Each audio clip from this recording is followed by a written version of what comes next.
All right, here's a continuation. This is probably the last video for class 1, and it's pretty important because we want to create kinematic diagrams. And so this is out of a different textbook. I'm trying to remember the name of it.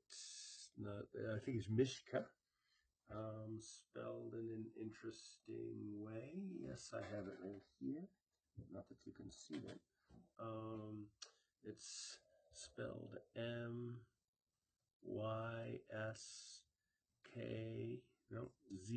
S-Z, and then K-A. So you could look that up on the internet or try to buy it. You can also look through my links and useful links, and let's do that right here. I want to make sure that people in the class get the most out of, we'll end show, discard these things right here. We'll come back to this in a second, but if you explore the courses and come through with the mechanisms class, new course announcements. That's not me. I don't know why that showed to me. I sent that out to you. Let's see. Are all these visible? I guess all of them are visible. Okay. So things that are not visible, you can see there. But if you go to links and useful links and resources, I got that wrong. Norton resources, PDFs of workbook problems. I don't know what that is. Mechanism videos. Here you go. Mechanisms books. You might see, here you go, this right here, and here you go. Here's his dissertation too, and here is the Myszka? I think this is. So like if you go through here and I'm not sure whereabouts, but you could come down. So I went through a bit there. You could see here is where they're describing, drawing the diagram. So if you're interested, here are some additional examples and things that you should care about. And I would think you would really be interested in checking out all of these different books and resources. There's lots and lots of stuff here. So let's get back onto here and start this back up. Okay, so here is, I guess it's like a little, they're calling this like oh, by the way, there was the name of the source of the thing.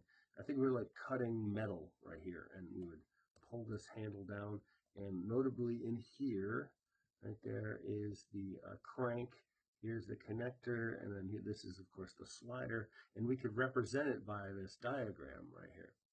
And you can see the, by the way, there is like an A, B, C, D. Yeah, those are actually the, so maybe I got this numbering system from Myszka. I might have. But you can see the number of links. The ground is a link. By the way, this is also one because both everything that's a ground is considered the same link. So 1, 2, 3, and 4. I guess this guy is 4, and I don't know why it was there 3. But you could have the joint, and that D is that joint, that's the sliding joint that's right in there. So these are kinetic diagrams, and it's a good idea to start thinking in those terms. So one of your homework assignments is to go look for, in the real world, some diagrams, some kinetic diagrams, kinematic diagrams. I say kinetic, I mean kinematic. There are actually different words, right? Kinematic is just the description of motion. Kinetic is about forces, and like F equals ma. So I meant kinematic. As I described before, this I'm going to get the name right here. Vice Grip is the brand name of these pliers right here. They clamp, but right here is the 4-bar that's contained inside there. And here's the kinematic diagram once again. With the ground as one, I guess we often will call one, these guys that are connected to the ground, either one's the crank or one's the rocker, and the one that's in between them, we'll call that the coupler when it comes to a 4-bar. And this is an extension of the coupler right there where we have for that handle. And you can kind of think of like maybe your fingers are wrapped around that portion, and so that's what's making it the that part of the ground. That idea. Real world mechanism diagrams. Like okay, here's a this is like a glider chair. If you've you know if had someone in your life who's had a pregnancy, these are very nice rocker to be in, better than a rocking chair. This motion's much smoother, much gentler, especially for you know for nursing. Um, but it has a particular motion. There's sort of a glide that's going on, and there's a 4-bar inherent in there. Here's you know you kind of form part of a 4-bar when you're on a bicycle. Um, here's this is a special hinge, and by the way, sometimes we have a 6-bar, which actually has like 2 4-bars combined. Like okay, so red isn't the best color for this right here. Let's try green. Right there.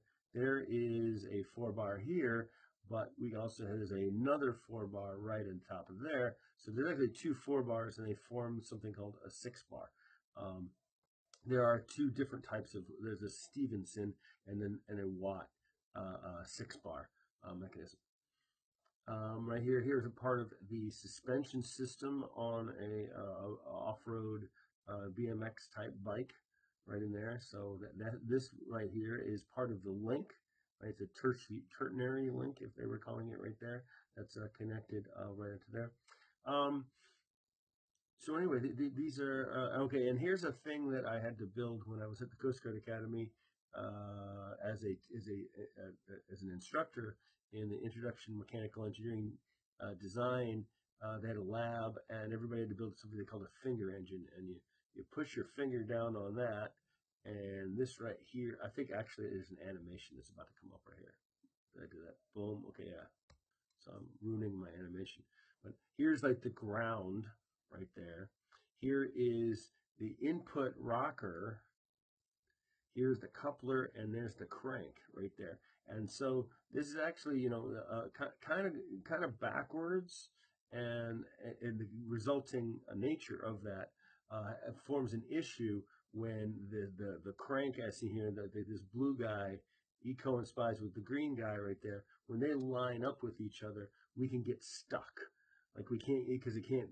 There's no possible way for the coupler to create a torque type of force onto the crank when they get in line with each other. So that's something we'll talk about in the next class.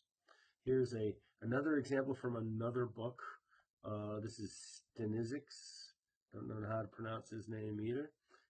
I think he's a Notre Dame professor.